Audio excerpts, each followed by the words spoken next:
छात्रों को भी जितना मांगना था उससे ज्यादा मुख्यमंत्री ने दिया, कहीं कमी नहीं हुई। लेकिन जहां तक कोर्ट का मामला है, न्यायालय का मामला है, उसमें कौन क्या कर सकता है। लेकिन पता नहीं कौन सा ये शगुफा है। सब कुछ जानकारी होने के बाद भी न्यायपालिका का निर्णय के बाद भी सरकार को कोसना, सरकार को दोषी ठहराना, ये किस दृष्टिकोण से सही हो सकता है? क्योंकि आज भी लोग बोलता है कि सरकार हम लोग को धोखा दिया।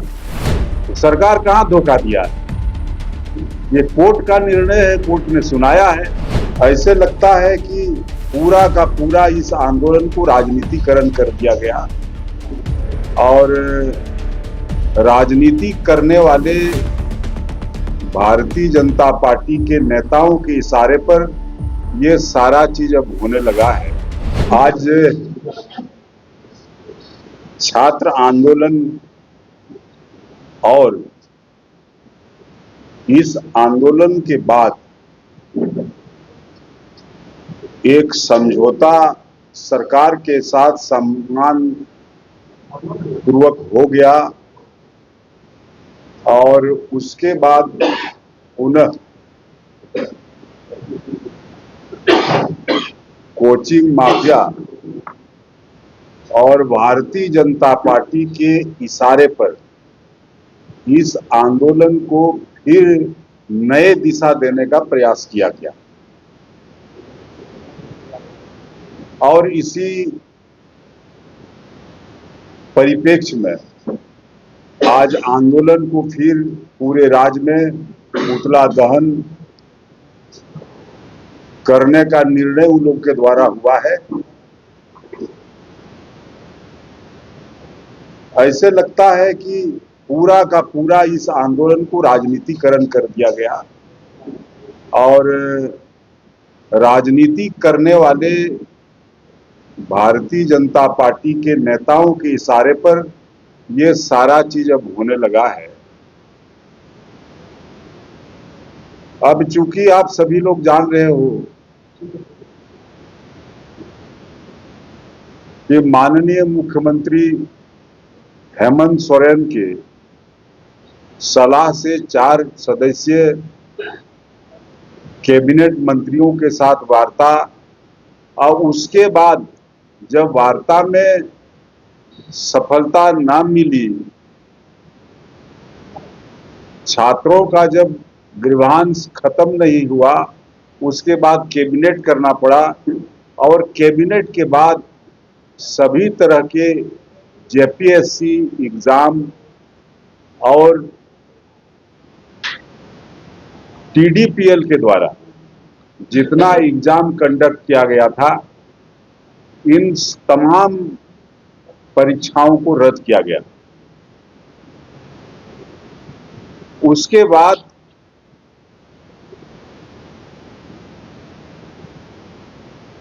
सीजीएल का भी परीक्षा रद्द हुआ। आज और कल माननीय उच्च न्यायालय के न्यायालय में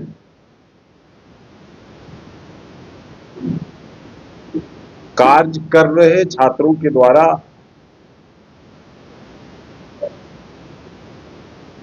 दाखिल किया गया अपना दावा के आधार पर कोर्ट ने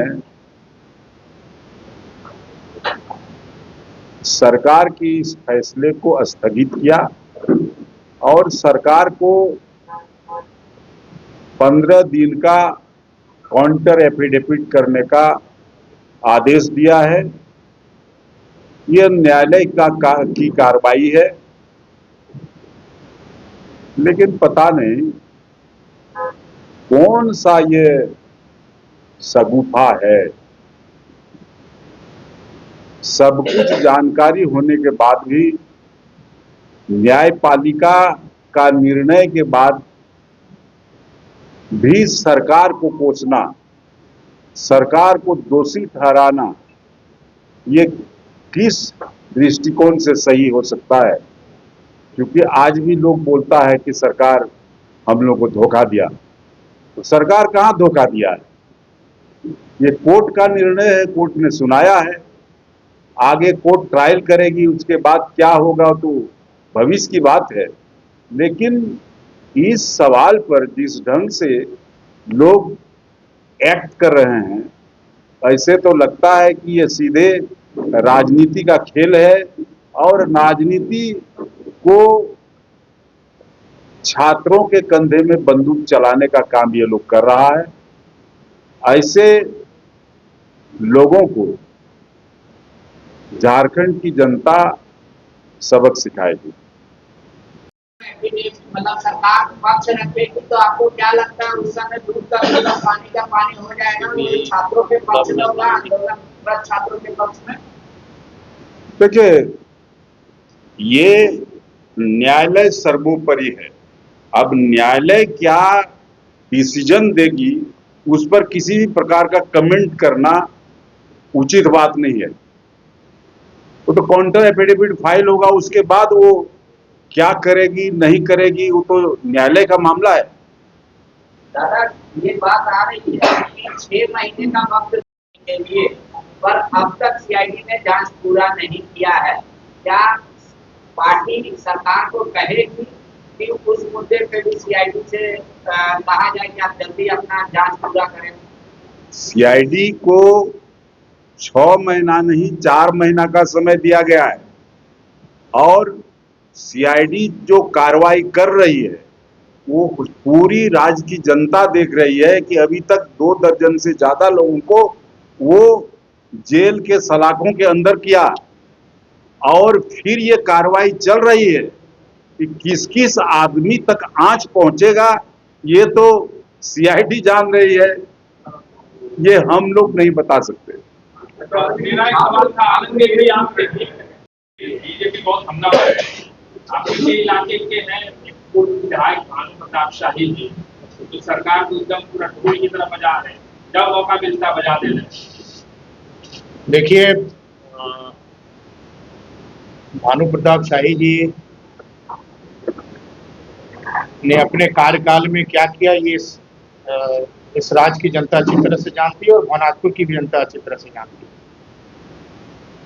130 करोड़ का घोटाला किसने किया, सीबीआई जांच किसकी चल रही है, ये भी आप लोग अच्छी तरह से जानते हैं। लेकिन चोर जो है वो शोर मचा रहा है। शोर इसलिए मचा रहा है क्योंकि अभी हमने सुना कि न्यायालय को भी चैलेंज किए हैं। खुद जो सीबीआई के घेरे में हैं, खुद जिसका ईडी में जांच चल रहा है, वो आदमी न्यायालय को चैलेंज कर रहा है। भानु जी, आप न्यायालय को चैलेंज कर रहे हैं, लेकिन आपको मालूम नहीं है कि उल्टी गिनती फिर शुरू हो जाएगी आपकी, क्योंकि आप इसी सीबीआई की जांच के चलते, न्यायालय के चलते, ईडी के चलते भारतीय जनता पार्टी का चोला पहने हुए हैं कि हम सीबीआई का जांच न हो, हमारे ऊपर जो 130 करोड़ का घोटाला हुआ है उसकी जांच न हो। वो निश्चित रूप से मैं आपको बताना चाहता हूं, चूंकि ये हल्ला ज्यादा करते हैं, लेकिन इनके ऊपर जो है जो भी दाग इनके दामन में लगा है, निश्चित रूप से भारतीय जनता पार्टी जो सीबीआई की जांच, ईडी की जांच इनके ऊपर चल रही है 130 करोड़ का दवा घोटाले का, ये बचाना चाहती है, इसलिए भारतीय जनता पार्टी में कह रहे हैं। जो आदमी खुद घेरे में है, सीबीआई के घेरे में, ईडी के घेरे में, वो सरकार को क्या सलाह देगी? सरकार तो अपनी काम कर दिया, सरकार अपना काम कर दिया। जो छात्रों की मांगे थी वो अपना काम कर दिया। अब रही बात न्यायालय की, भाई न्यायालय तो अपना काम करेगी ही, जो जिस तरह से न्यायालय का काम करना है। लेकिन इस बात को चैलेंज करना भानु प्रताप शाही जी को कि न्यायालय को हम चैलेंज करते हैं, तो निश्चित रूप से आने वाले दिन में न्यायालय भी उल्टी गिनती उनकी शुरू कर देंगे और जेल के सलाखे में ये रहेंगे।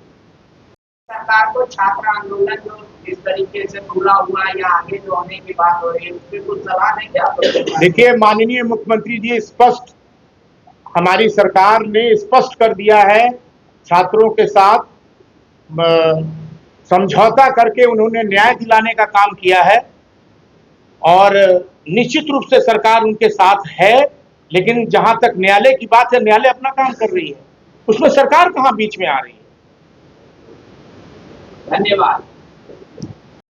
बाबूलाल मरंडी जी बार बार सीबीआई का जांच की बात वो बोलते रहते हैं। हम बाबूलाल जी से पूछना चाहेंगे कि जेपीएससी फर्स्ट और सेकंड का जो सीबीआई को जांच दिया गया, वो जांच का फलाफल कहां है अभी तक? और बार बार वो जांच का बात बोलते हैं, सीबीआई का नाम लेते हैं।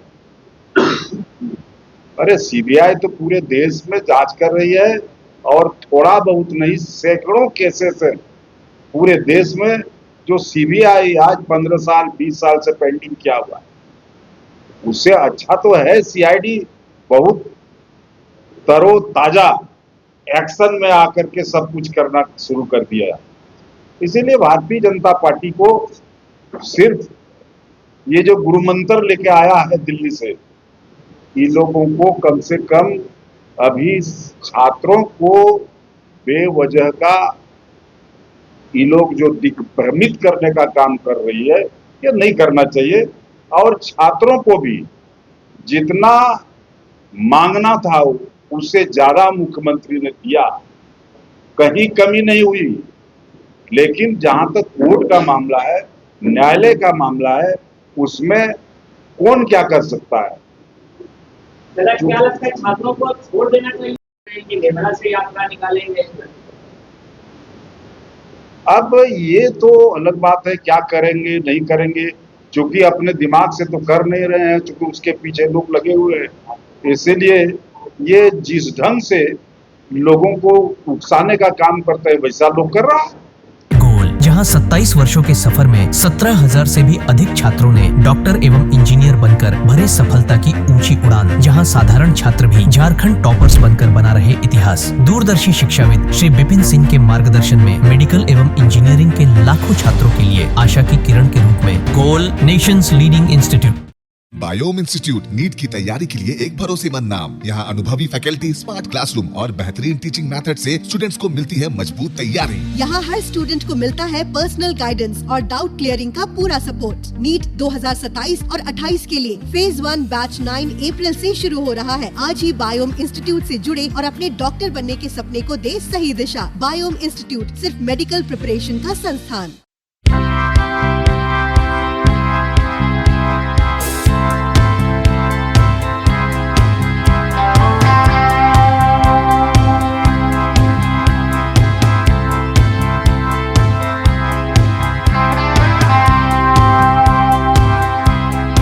काम की तलाश है, भरोसेमंद नौकरी चाहिए? जुड़िए एएनजी के साथ, जहां श्रमिक सबसे पहले। 12 घंटे की ड्यूटी, हर दिन 3 समय का खाना, मुफ्त रहने की सुविधा, आपकी सुरक्षा के लिए इंश्योरेंस, ओवरटाइम का लाभ, पीएफ सीधा क्लाइंट से, समय पर पूरा वेतन और जरूरत पड़ने पर एडवांस पे। एएनजी मैन पावर सॉल्यूशंस, सम्मान के साथ काम, भरोसे के साथ कमाई।